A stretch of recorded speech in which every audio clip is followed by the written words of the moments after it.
All right.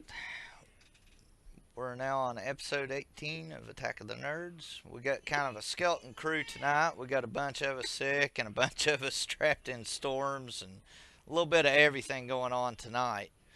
So we got Duke with us tonight and Gare Bear 07. It won't be a very big group in here, but we got a couple of games that are launching this month that are kind of a big deal. We got Gears of War 4. There's a new big Minecraft update. I think there was something going on with Roblox or something like that. And then there's did I mention Duke Nukem already? I can't remember. No. No. Yeah. So you got the Duke Nukem re-release that added a new episode of 8 to 9 more maps and some additional story from the original level editors. And all that's set to launch probably within the week. So we got a lot going on. So, well, Garrett, did you want to start with Gears of War 4? Now, actually, no, because we are forgetting something. Serious Sam 3. That's an It old seems game. there's one coming out again, like another one. Oh, are they doing a fourth game, Randy? I haven't heard about it, but I haven't really looked. Well, I shall take a peek and see if I can find anything on it, because I'm curious about that. I like the Sam games. That would be good news. Agreed. I'm flying over to Crow Team site to see if they got anything on there. There was a third game trailer for it. Oh, I see what it is. There is a Serious Sam VR launching. Oh, So technically it is a fourth game, and it looks like they got a pretty strong background for it, like a setup, and they're doing some quality stuff with it, which all their games really are good quality games. Yeah. But it doesn't See look like that? there's a whole lot of info on it right now. There's just a lot of like green screen photographs and some little odds and ends like that. any news on a release date? Doesn't say. I didn't see anything in there on a release date. When it's ready. Yeah, and that's the way those guys always work when they do a game. But whenever they release one, it's usually visually stunning, and it's a blast to play. Yeah, I love their work. The one that came out towards the end of the 360 life cycle, I think it was called Serious Sam 3. I wasn't too wild about that one. It played all right and everything. I don't know, it just wasn't my cup of tea. I liked the way Serious Sam 2 was done.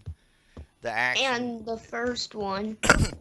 Well, on 2 you had what was it called? The Citadel or the Cathedral? The Cathedral. And that was the only game I'd ever seen where on the highest difficulty you could have 35,000 dead guys. And everybody was just waylaying everything constantly. You have 10,000 headless screamers Yeah, and running at you, blowing up. and it sounds like a ocean wave rolling in at you too. Plus, you got cannon fire, creatures coming out of the sky. Those crazy buffalo things knocking you through the air. You go flying through the air like a Cessna airplane. Wait, which game is the one that has the giant creature that follows you at the end? That's the second one. Serious Sam Second Encounter, I think is what it's called. Yeah. Yeah, Serious Sam 2, I always kind of call the Second Encounter Serious Sam 2 by mistake, but there's actually a Serious Sam 2. We had a tough time with it running right, didn't we, Randy? Yeah, I did have a little bit of problems with that. I think it finally got worked out. I know, with the first game, even the shittiest of a computer could run it. it might not run great because of frame rate issues and stuff because you were using underpowered hardware, but it would run. But Series Sam 2, even with a very stout system, it would just crash for no reason. Well, I think part of it was they had a huge increase in the number of enemies on screen. Mm-hmm. I think that taxed just about anything.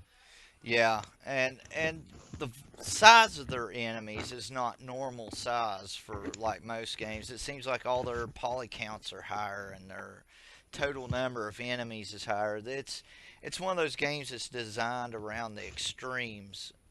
Whatever they can do to push the envelope, that's what they do. I had a lot of fun just opening that game up for co-op, Yeah, just going out on the internet and just randomly joining games and having random people join our game. yeah, It, and it was just a lot of fun. It was a blast. I remember us meeting some of the coolest people playing that game, just having a blast. It was a lot of fun, and some of the most fun I've ever had playing online. Well, and Gears of War um, is kind of like that for me and Garrett. We met a ton of people playing that game, and we met, and they ended up being friends. We played games throughout the rest of the cycle life for the 360. That's a nice thing about games like that. You run into people that you make friends with.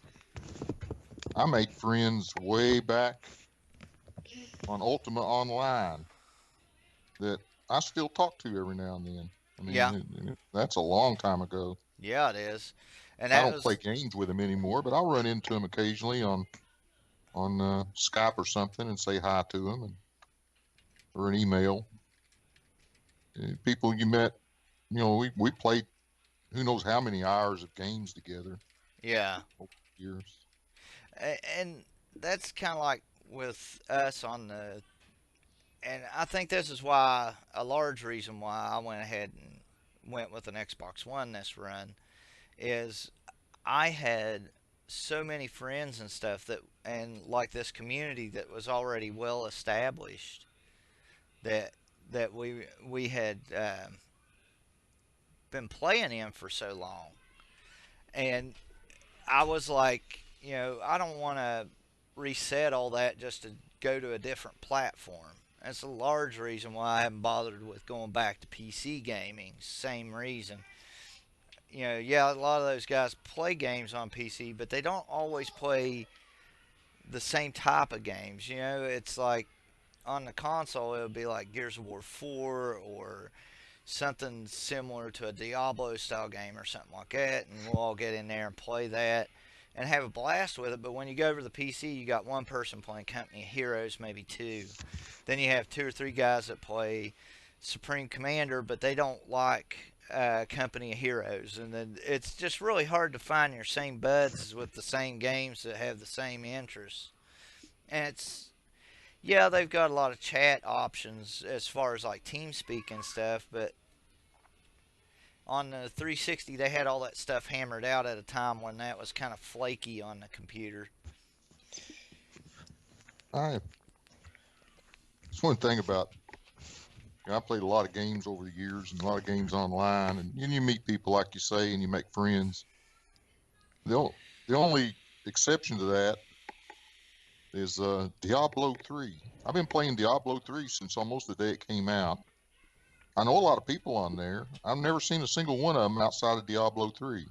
Yeah, and None of them have ever transitioned over, and I'm talking about dozens of people. when I worked in Amazon in their customer service, and this is years ago, Diablo 2 was coming out when I started there. It was announced. Nobody knew what it was going to be like. There weren't even pictures yet. It comes out when I was working there, and there was this large group of people there that played Diablo. That's all they played. They didn't play Doom, they didn't play Duke, they didn't play Terminal Velocity or any other PC game that was well known at the time. The only game they played was Diablo. That's it. And when Diablo 2 got announced, those guys just suddenly appeared out of nowhere talking about it. And I ended up playing the game with a bunch of them.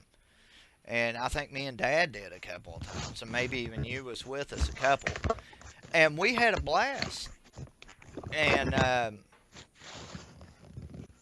it's just like after Diablo 2 died down, those people disappeared, and I never heard hide nor hair of them until Diablo 3. And that was a long time. It's a long time. Yeah, I mean, I could go log on to Diablo 3 right now. I don't play it much anymore, but I'm sure those same guys would be on there playing it. You know, I'll never see them anywhere else. I mean, they're nice guys. There's nothing wrong with it, but you just never see them anywhere else. And I've kind of noticed that same kind of community, I guess, with like games like World of Warcraft, Guild Wars 2, and Star Trek Online. You have this. Yeah, I think that's a common type of thing with an MMO. You get this community that they put it and invest a lot of time in it, and they end up creating these, I guess, friendships and stuff, and it becomes like your group of buds you hang out with. It's what you do when you hang out on Saturday night. A lot of those MMOs are so time consuming that you just pretty much don't have a lot of time to play other games. Yeah.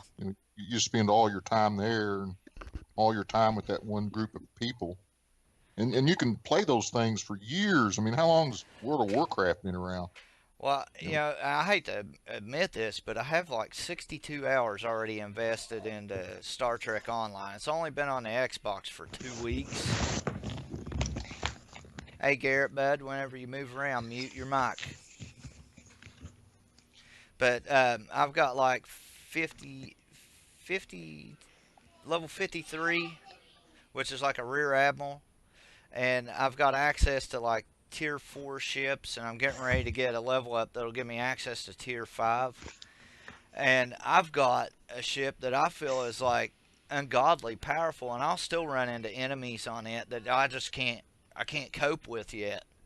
And it's fun the way they have events that are players versus AI, and they have their own little player versus player area, but it's something that a lot of people don't even really consider.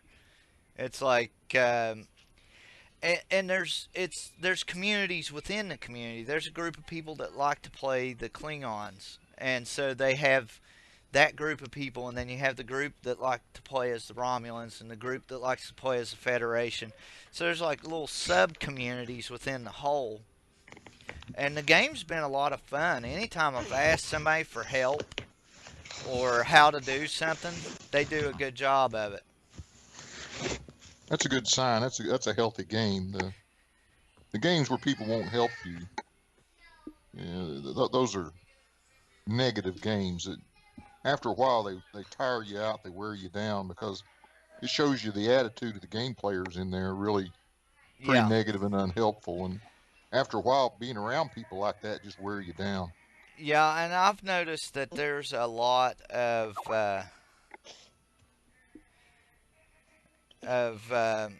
communities for specific games. Like Call of Duty has to be one of the more negative groups I've ever played with, especially if you're new to it. There's not a whole lot of people that'll be genuinely helpful. There's very few, and most of the time it's like the whole game's designed around hazing new players. Most of the level up system doesn't seem to be designed in a way to be in any way fair to a lower level guy to be able to be mixed in with people of the same level. As a level 1 on Call of Duty World at War, I remember being thrown into matches with level 50 guys who had guns that I had no way of getting access to. It was just insane. It's not fair. No, it's not. Yeah, PvP is another whole area about games that it's something you could write whole books on about how to keep them fair. When is a good time to have PvP in a game, and how you should have it, whether it should be the same character you normally play, or whether you should just have a separate PvP character. And all these things have been tried in over the years and to various levels of success. Yeah. I have my strong feelings about PvP in games. Um, I think it's mostly a negative thing that hurts and takes away from the game. But some people don't feel that way. They like the PvP aspects, and that's the only reason they play. I've seen a few games where the PvP is done right, and it's not a bad thing. Like on Star Trek Online's a good example of how to do it right. Okay, you go. Battlefield 4 is one. Yeah, Battlefield 4 does a good job with it. Um, but that's kind of a different style game, and it's the PvP in it's like that's the main attraction for it. That's why you go there to watch it, is because it's human players against a team of human players. We're talking like stuff like Star Trek Online or World of Warcraft, where you have AI opponents that are supposed to be the storyline driven part of the game. And it seems like with like Star Trek Online, you have this one planet or this one area, and you'll go into that area, and that's the only place you can do that. Everywhere else, that's off limits. That's not something that's allowed. Oh, wrong button.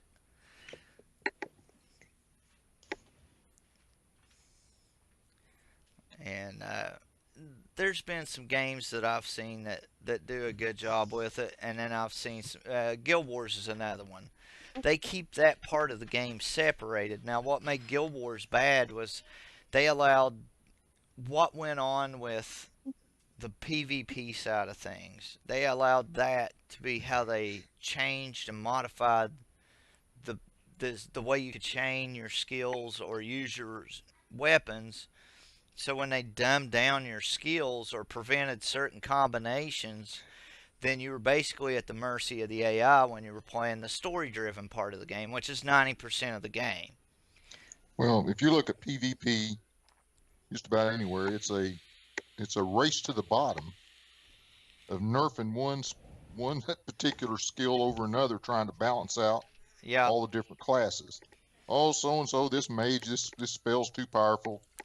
Well, they nerf it, and then when they do that, then it makes something else unbalanced, so they nerf it and they nerf it, and you get in this death spiral where you just go down, down, down, and eventually get to the point where the characters aren't strong enough to do anything. They may do all right against each other on player versus player, but you can't play the game with them anymore. well, You and can't take them out in the environment and play with them. They're worthless. and another thing was like I've noticed like with the Battlefield series especially, I've never heard of any soldier that's fired a 50 caliber gun that said that somebody had survived a single shot. But Battlefield 2 set up the game to where you could hit a person with a headshot with a 50 caliber gun and it would do like 90% damage, and that should have been total. There shouldn't have been any kind of perk that could overcome that. If it was a headshot, it was a headshot. That should be a That's clean that. kill. Yeah. And they're so worried about appeasing gamers of a short temperament that aren't really as dedicated to the game to try to draw in mainstream gamers into kind of a hardcore game, that they nerf a lot of the skills that make classes their unique component. If a sniper is good with a sniper gun and you handicap the sniper gun to a point that it's unusable, then he's no longer a sniper. He's just a regular assault guy with a different gun that isn't automatic, so he's not very good at assault. And if you take the assault guy and you take away his ability to have some kind of impact on the front line, then you've nerfed him and he's unusable. And I've seen him do that quite a bit. Yeah, And that's a usual pattern. Is that when they nerf something, it makes something else unbalanced, so they nerf it. They never go the other direction. If And, someone comes in and they say, well, this spell here is too strong for this character, they don't make the other character stronger to balance. They always make one weaker.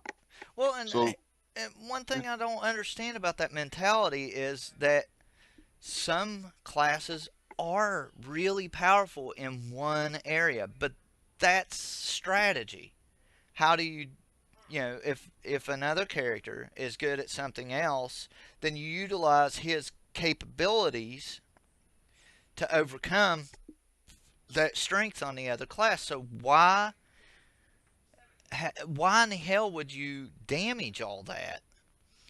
James pointed out that Mafia 3 come out, and he picked it up on PS4 about 3 hours ago, and he said he's really digging it.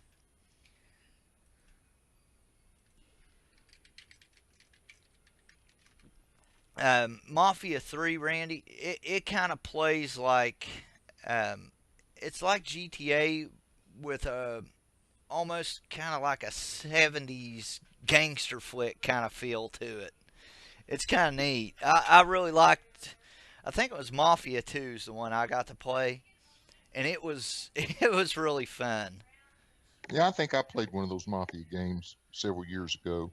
They're not bad, and No, I liked it. I thought it was a good game. I still have some friends that won't touch GTA, and the only thing they know is what the news media panned all over the press about it. They think it's like this big, you know, and it is a gangster story. So just like the movies, the game is going to be a lot of violence, and yeah, it's going to ruffle some feathers. And Mafia kind of fits in that too. Back up, back up. What are you talking Who's about, who's James? who's wanting you to back up, James? Yeah.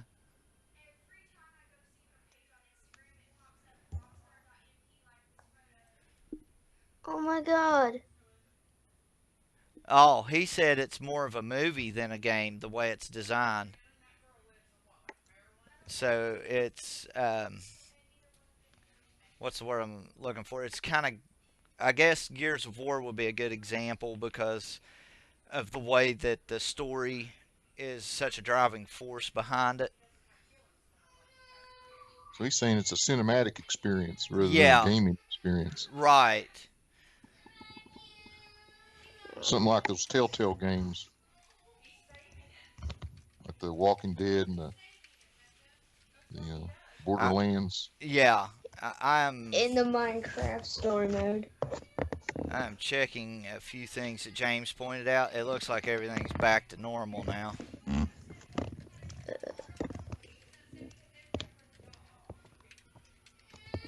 I'm Um, trying to keep in touch and find out what's going on with it because things are kind of kicking off and on.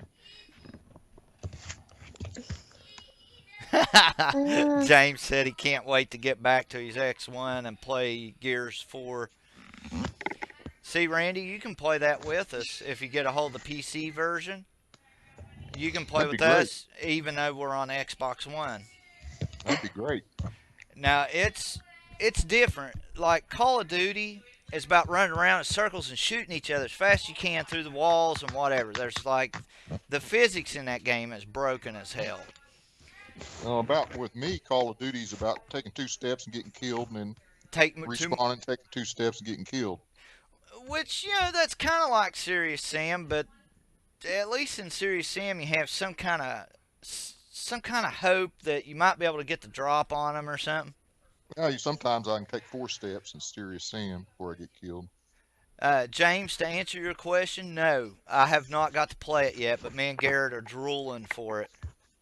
Yeah, run and yeah. gun. That's exactly right. What we were talking about earlier about running around just shooting each other. Gears is more strategic. You're going to pull up on cover and you're going to stay behind your cover until you're ready for your shot. And then you're going to jump up and intelligently take your shots and then go back to cover. And My laptop froze. you're constantly working together, taking cover, covering the other guy while he moves around. It's really strategic for a third-person game. And honestly, when I first played Gears 1, I hated it. And after I got used to the battle style and the way it works, because I was trying to play it like Call of Duty, just run in there and shoot them as fast as I can and go. And they were slaughtering me, which is one of the things I said should have been in Call of Duty. If you're out running on your feet, full sprint, you should be Swiss cheese by the time you get close to anybody with as many bullets are flying. And it seems like Gears addresses that by stripping you of most of your defense when you're standing upright. So if you're curled up next to a wall and taking pop shots and even blind firing like this over your head, you have more defensive capabilities. It's a more defensive game overall. And there's an AI mode, Randy, called Horde. And on Gears of War 2, it was 50 waves. Yes, James, Medal of Honor was a good one. There are 50 waves, and each one progressively gets worse. And the way it works is you and 5 friends are loaded into a map, and you use your weapons you start with to build up points, and then you can buy defenses and kind of entrench yourself for the next wave. And you're constantly restructuring your base and making it stronger while you're shooting at them. Hey, Gare Bud, you need to mute your mic when you're moving around. Well, my computer froze, so I can't do anything. Is it completely froze up? Yep, I can't move anything. Why don't you power it down and I'll pull you back in? Okay. Just let me know when you're back up. We got him this little tablet that started out really nice at first. And I kind of had some apprehension because it used MMC storage. And I wished I'd have bought something else, because the problem with it is the memory on it is so slow, the MMC card, that you only have 32 gigabytes to install an operating system and what you want to use on it. Now, yeah, you can use an external USB hard drive, but who in the hell wants to pack around an extra AC adapter, a hard drive, and a cable everywhere you take this tablet that's supposed to be portable? There's just not enough internal memory on it. And as it's got a lot of pre-installed bullshitware, and I have to constantly pull it out every time I reset it. And that thing lasts 2 weeks, 3 weeks, and it starts to slow down. And then 2 to 3 more weeks, it starts to get unusable. And his is starting to give him some trouble now. He'll have to reboot it, refresh it, and get it back, kind of recycle the system real quick. Just an Android system? No, it's an Acer, but it's a bastardized laptop. It's actually a tablet that they've put a keyboard on. So they're trying to run a tablet like a laptop, and they're running desktop software on it, but it just doesn't have the muscle to drive it. And it doesn't have the RAM for it either. It's only got like 2 gigabytes of RAM. Yes, bloatware sucks. I've seen a few companies like HP advertising new laptops on Amazon that don't have bloatware. Oh, let's see. What time are we getting up to here, sir? Looks like it's about 11 o'clock. Well, Want to take a 5-minute break? Yeah, I was wanting to take a 5 real quick if everybody's cool with that, and then we'll be right back. All right.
Stream reestablished. Yes, sir.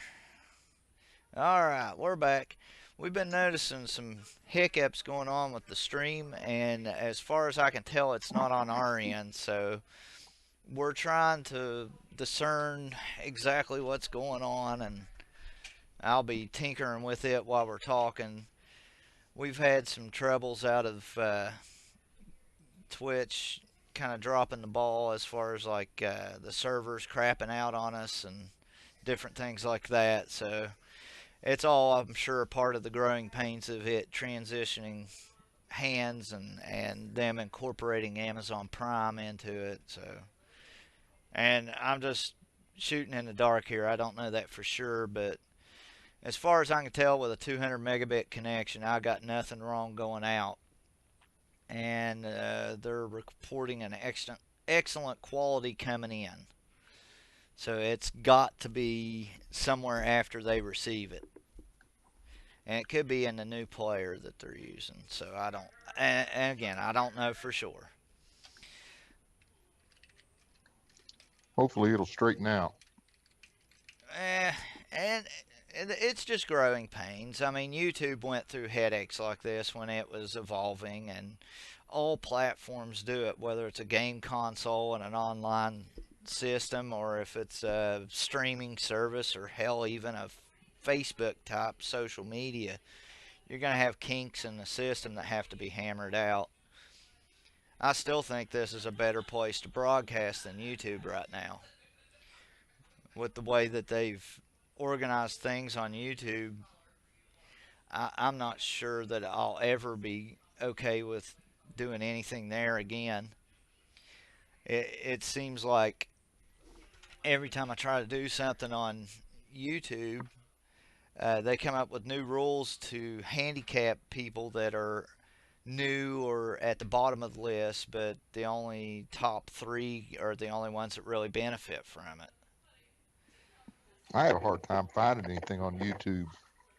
I mean, if you specifically know it's there, you can go look for it, but it's a very user unfriendly place to just browse and try to find new content.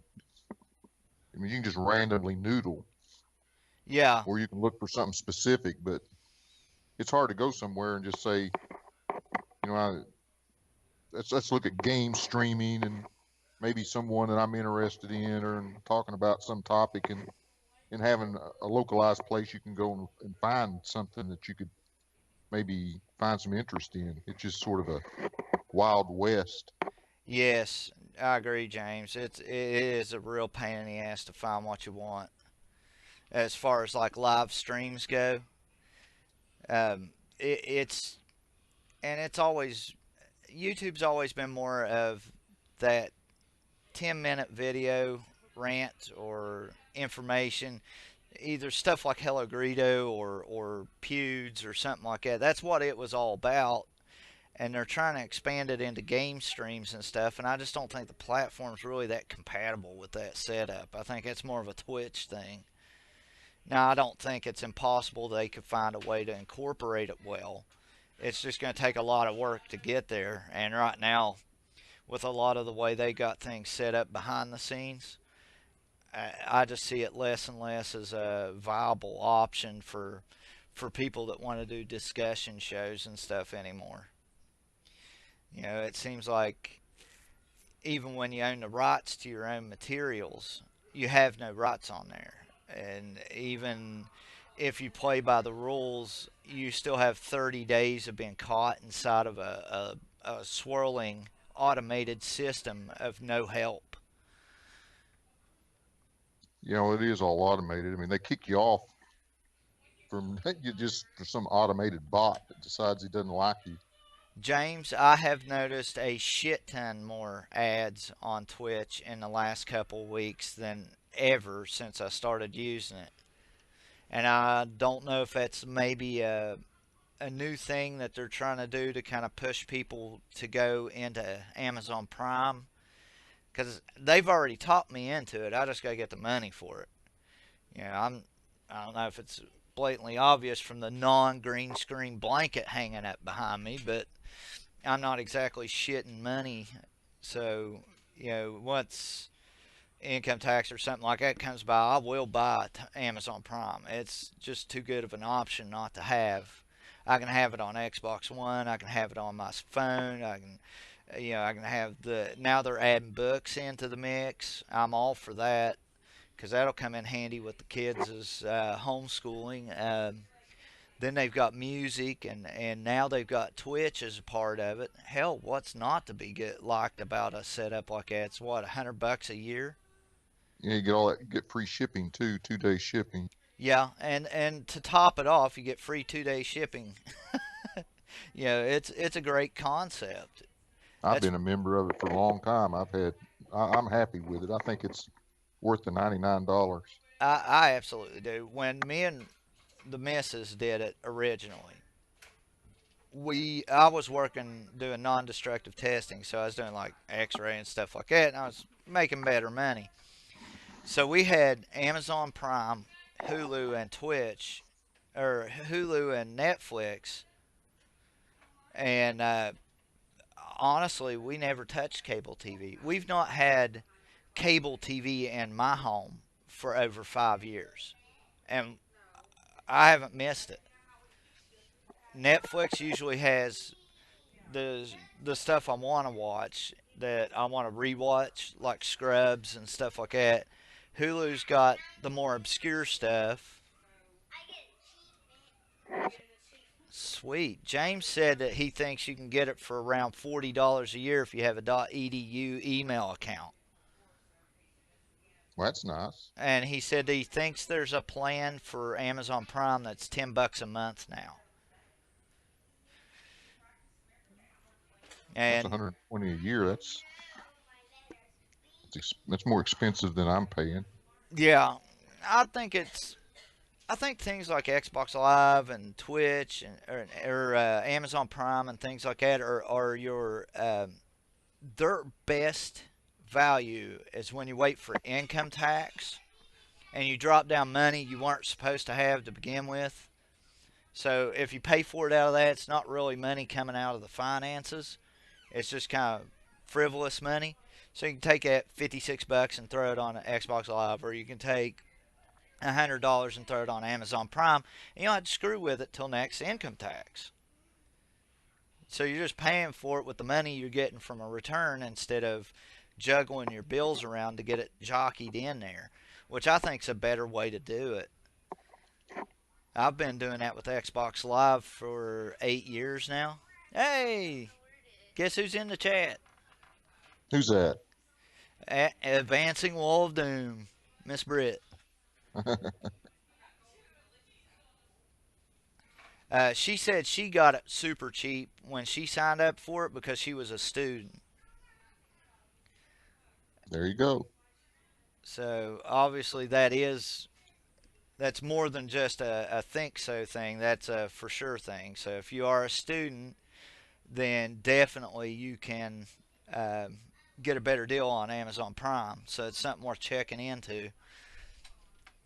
Um, as far as Gears of War 4 goes, if you get the PC version, you need to let me and James know, because I'm gonna try to get the Xbox version. I know he's already got it, and David's got it, and we'll try to we'll try to get everybody we got into it. There's some co-op multiplayer in that game through the campaign and the horde mode that gives it a real high replay value. I think we played Gears of War 2 like a year after Gears 3 come out because the horde mode was so fun and the campaign was real fun. So it gave it a long lifespan for the price of admission. Rick is going to get the PC version. Sounds like a lot of fun. It is, and again, where we had talked about Star Trek Online earlier, I don't know if they plan on making the PC and the Xbox version talk to each other. I know that it's an okay thing with Microsoft now. They have it. They have a lot of tools for developers to be able to make that happen. And if that does come to be, then definitely you'll have to try that one out because me and my friend Jason, we've been playing it for 2 weeks now, and we're already up to like level 53 on it. I think 60 is your cap. After that, it's about how you jockey your skill points to balance your character the way you want him. And we have not even touched a fraction of all the places you can go in it yet. And we're almost at the highest level. And there's like, they've got the alpha, the beta, the gamma, the delta quadrants. They've got all the different ships, including the ones from the J.J. Abrams. And they're kind of doing it in two different timelines. You have the classic timeline, and then you have what they call the Kelvin timeline, and that's the one that J.J. Abrams come up with. So they're kind of letting both universes be able to mix together a little bit with the ships and stuff. Because I think the Enterprise from it is almost twice as big as the one from the original or the original theatrical movies. It's a bigger craft altogether. Kitty, no bathing on live stream. Molly was back there licking himself. James was like, Kitty, no bathing on the live stream. Molly, she's risque.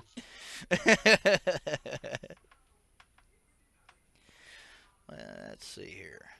I wish I could set this up a little differently. I bet I can. Let's see. Ah, there we go. Mucho better. I'm still figuring out what my best setups are for what's on this monitor, what's on this monitor, and how I should organize my info. And I'm still tinkering with the format. I heard something rustling behind me. We have a dog now.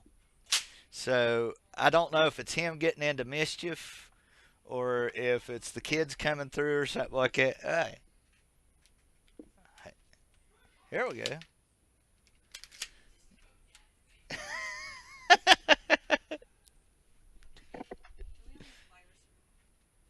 Pliers? Right in there in the drawer. Kitchen. But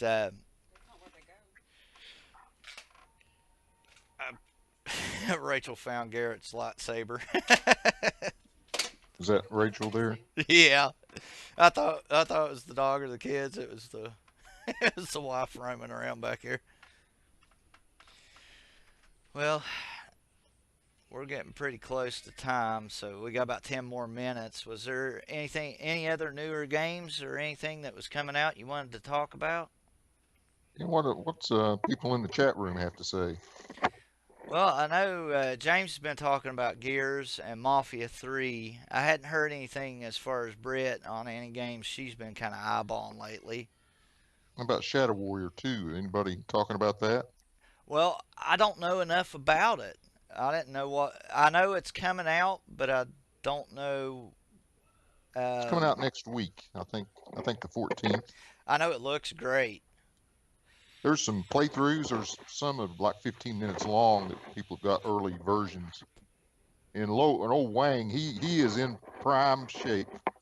They went overtime on his little sayings. Oh, It's hilarious. I know Minecraft had a big update on the console because the kids were flipping out because they added banners and a bunch of new stuff and polar bears and a bunch of odds and ends like that. So they were dancing over that. And the stream's doing a reboot again. Really? Yeah. They really are having trouble tonight. It seems like every Saturday night. There it is. It's back. I'll let everybody know in the chat. Yeah, I just like to figure out what's causing it and if there's anything I can do.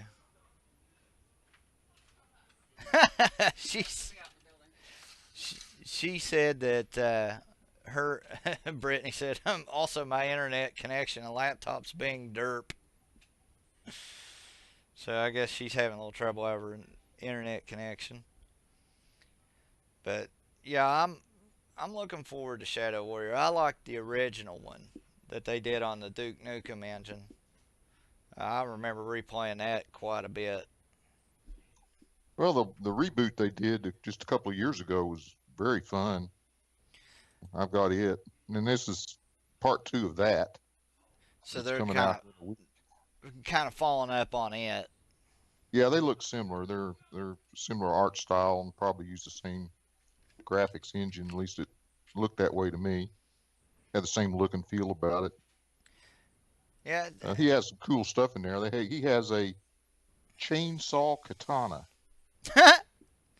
that, that's about like Gears of War. They've got something that's almost like a M16, but instead of the under part of it being a grenade launcher, it's a chainsaw. Yeah. So Well, you'll be fighting like this, and they'll get up in your grill, and you'll be like run them through with it. well, there's some scenes on the internet of him using the chainsaw katana. It just slices through them. It's got the chainsaw noise. It's cool looking. I They put a always lot of effort in it. I always got the impression out of Shadow Warrior that it was one of those games that they had done with kind of like Armies of Darkness in the back of their head. Tongue in cheek, yeah. You know that because there's a lot of undead stuff in it, mysticism, things like that. But then again, it's just a Duke Nukem style, beat 'em up and shoot and run and gun.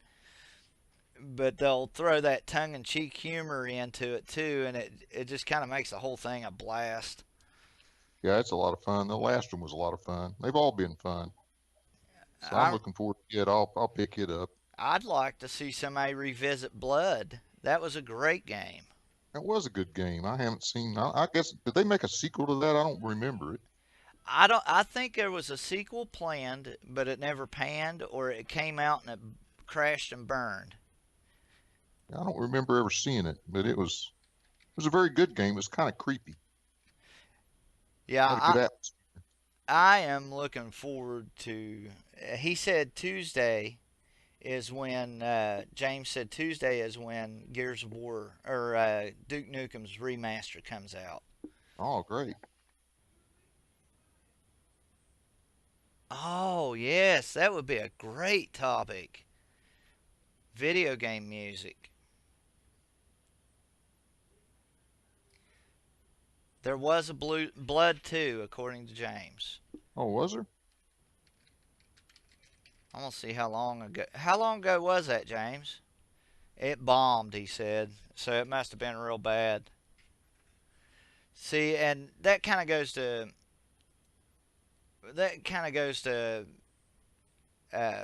show you how well it did. I didn't even know the sequel happened, and I didn't either. I didn't even remember it. he said it come out around 98 or 99. Hmm. And I'd bet that's right about the time you start getting a lot of your games like Quake and stuff like that really starting to take center stage. So the older style 2D sprite, 2.5D games like Duke and Doom were starting to fade out. I'll tell you another game I would like to see revisited is Redneck Rampage. Oh dear God, I don't know if you can get away with it nowadays. Everybody's so Oh, politically that show was correct. great. It was hilarious, and a friend of mine still got his cussing pack for it. I Yeah. remember there was one scene in it, one place you could go in and you could climb down inside a sink, and it got into a drain and went out, and you could come up in an outhouse. Yeah. I mean, What it was just great. was that on one of the actual maps or one of the multiplayer levels? That was just part of the actual map of the game. I mean, it was just something you could do. It But took basically, the outhouse was tied into their plumbing system. well, and it took me and Dad. Oh, a Postal remake. That would be kind of fun. On Redneck Rampage, it took me and Dad like 2 days to figure out how to end the damn level. You have to hit Bubba in the head with a crowbar, and that ends Yep. the Yeah. stage. Dad's like, I don't know what in the world to do. And if you kill him, if you shoot him with a gun, he blows up, and there's no way to end the level, and you're just kind of stuck. Right. I remember that level. There was There's also little turd monsters that ran around too. I don't really remember what the story of those guys were. they were aliens. Aliens, yeah. I mean, that The was just the tor most insane damn thing. Yeah, and the tornado in the trailer park, and then there was all kinds of stuff like that. Moon James said the pies. first time he played it was on a PC Gamer demo disc. That's where I first played it too. And then me and my friend Jason Burchett went out and bought it. We actually mail order bought it because there wasn't any digital distribution at that time. If you wanted to get a game like Doom or something, you had to mail off a check, wait 3 to 5 business days, and then wait for the check to clear, and then they mailed you the damn game, and it took 2 weeks to get a game. And a lot of people are like, I don't know, I don't understand why you make such a big deal over digital distribution. Well, shit, I can have a game and now. If I want to go buy Yeah. Gears of War, I can have it right now. Just the length of time it takes to download. And even if it's 50 gig and it takes 4 to 8 hours on a shitty connection, it's still faster than what it was when I bought Doom. You know, it was on 4 or 5 floppy disks and it took 2 weeks to get it. By the time your check cleared, it probably closer to 3. But any game that increases your damage for drinking beer and eating moon pies, that has my vote. Oh my god, there's a new Ace Attorney game. Oh, really? Those are funny. I love those. Well, guys, we're getting right up on 11:30, so I'm going to go ahead and close this one out for the evening. Randy, I appreciate you hopping in here with me because I thought I was going to have to do this one stag tonight. Well, anytime, and I'll see you guys later. And everybody, I appreciate you for watching despite the hiccups with the stream. I'll have an uninterrupted copy uploaded to YouTube so you can at least watch it uninterrupted. And I'll see you guys later. Molly says bye. Leisure Suit Larry VR edition.